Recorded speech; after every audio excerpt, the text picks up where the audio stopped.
नहीं दीदी, आज तो फूल नहीं चाहिए। आंटी नहीं है এখানে। এই দিদি প্রায় প্রত্যেক দিনই, প্রায় কেন বলবো, প্রত্যেক দিনই আমরা যে বাড়িতে ভাড়া থাকি সেই বাড়িতে ফুল বিক্রি করতে আসেন। আজকে আমার ফুলের দরকার ছিল না, কারণ আমার কাছে ফুল আছে, সেই জন্য আমি আর ফুল কিনলাম না। আর এই ঘরটা আন্টির, আন্টিও নেই, সেই জন্য আমি বলে দিলাম।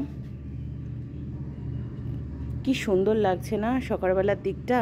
এই শীতকালে হালকা হালকা মিষ্টি রোদ উঠলে সকালবেলার দিকটা কিন্তু এই হালকা রোদে এসে দাঁড়াতে ভীষণ ভালো লাগে, ভীষণ। একদম নীল আকাশ,